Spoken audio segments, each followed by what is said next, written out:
It's kind of fitting this takes place at a memorial service because this is an experience you'll really remember.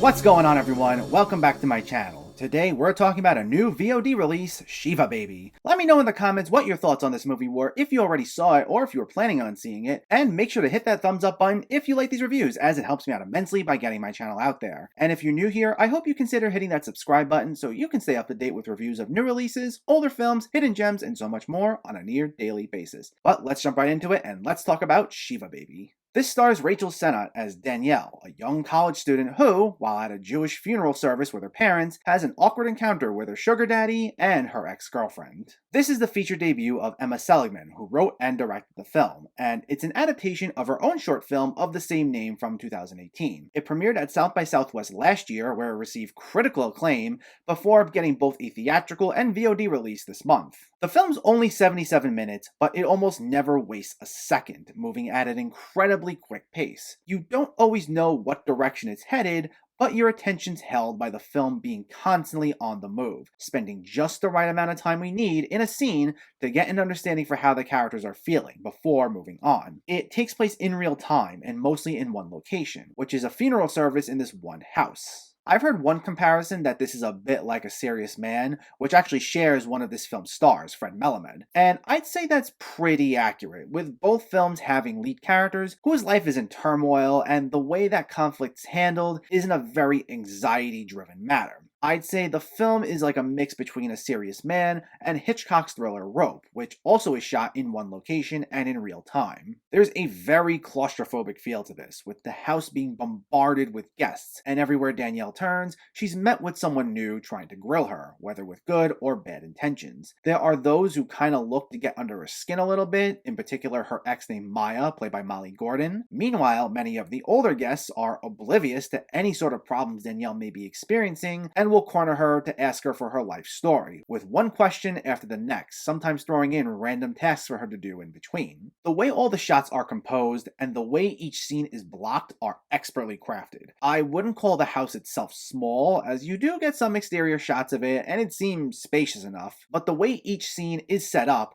with tons of people cramping every bit of the frame, many of which are extreme close-ups, it makes the house feel incredibly tiny and gives off the feeling of being trapped. And we experience everything the way Danielle would. Other than a handful of very brief sequences, we're always following her around, and we're meant to feel the exact same way as she's feeling. While this does cause some of the large supporting cast to be kept a bit at arm's length at times, some mainly there for the sake of jokes, for the most part it still works really well, and the way Seligman places you in Danielle's shoes at times was really smooth, as Danielle clearly didn't want to be involved in most of the conversations she's having at this service. And we watch as she'd keep looking away as someone would talk their ear off to her, and we get these rapid fire edits where Danielle's making observations throughout the room as she tunes out whoever it is that's talking to her, and we'd see what she's looking at, usually being met with a stare back by someone else across the room. And what was nice was we'd get these minute-long sequences at times where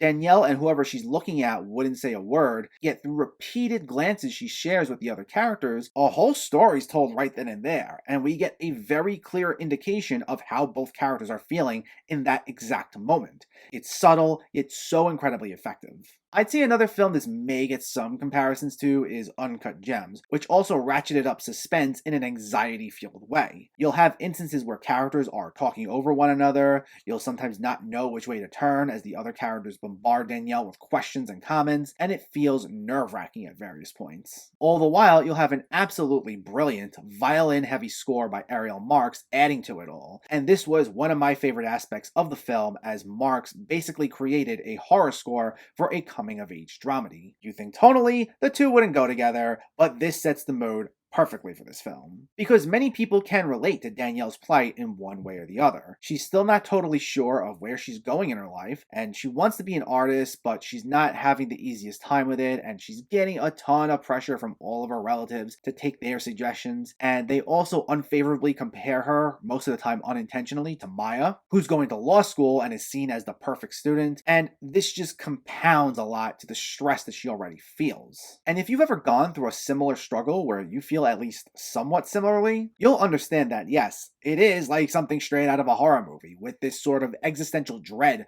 looming over you the entire time. That's captured perfectly here between the way it's shot, the body language of much of the cast, as well as Marx's top-notch score. And to be clear, despite this being very tension-filled, it's also very funny. This is first and foremost a dark comedy, with its sitcom-like setup and series of awkward encounters between Danielle and most of the other characters. None of the conversations feel forced though, and Seligman's not purposely trying to set up corny jokes or anything, and a lot of the humor stems from the facial expressions as well as many of the awkward exchanges, mainly with Danielle especially antagonizing a number of people here, while also repeatedly getting antagonized by Maya. And I gotta add that another big reason this works so well are the performances. This isn't Rachel Sennott's acting debut, but it's her first major role in a film, and she absolutely crushes it here with her quick wit and great sense of comedic timing. She's very sarcastic, she knows how to clap back at people, and while sometimes the way Danielle antagonizes others will be uncalled for, that's offset by the fact that Sennott also knows how to bring about her humanity, making sure to put the fact that she's going through a lot, feels lost, and is trying to get control of her life out to the forefront as well. Now, I'm really looking forward to seeing more from her.